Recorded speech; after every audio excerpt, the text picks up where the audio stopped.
जेॾो तुंहिंजो नाव बाज पे ओॾी मंगा रीह थंबे रीह थूणी तूं छपर तूं छा गुजाड़ो का मालूम तोखे सभु की।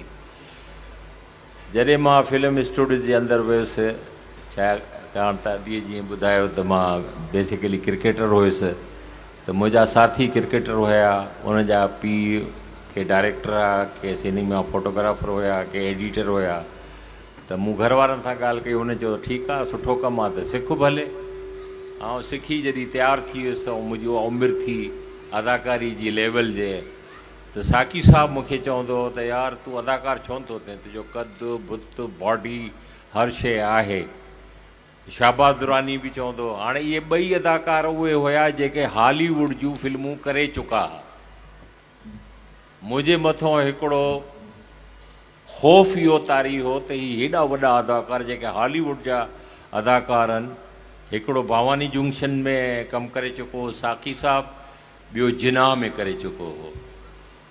मूं चयो हाणे कयां त कयां छा?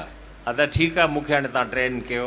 अदाकारी अलॻि शोबो आहे, डायरेक्शन अलॻि शोबो आहे, फोटोग्राफरी अलॻि शोबो आहे, एडिटिंग अलॻि शोबो आहे, लिखणु अलॻि शोबो आहे। तव्हां अदाकारी मूंखे सेखारियो। पोइ उन्हनि मूंखे 2-3 महीना अदाकारी सेखारी। हाणे अदाकारी त सिखियुमि, मूंखे पहिरीं ई फिल्म एक्शन मिली। मूंखे त एक्शन ईंदो ई कोन्हे, इहो हैंड फाइट तलवारबाज़ी ऐं घोड़सवारी मूंखे न ईंदी आहे, मां इहो कीअं कंदुसि।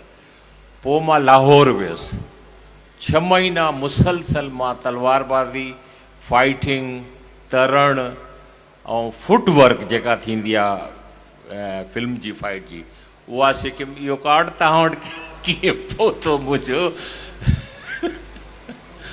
अच्छा, त उहो कार्ड छा थींदो आहे दुनिया में, जेसिताईं तव्हां वटि सिखिया कार्ड न हूंदो तव्हांखे स्टूडियो जे अंदरि दाख़िल थियणु न ॾींदा, न ई तव्हांखे कमु करणु ॾींदा आहिनि।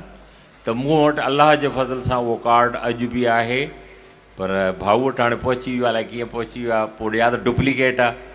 त बहरहाल मां पोइ साकी साहब ऐं शाहबाज़ दुरानी जे थ्रू सिंधी फिल्मुनि में एज़ आर्टिस्ट आयुसि।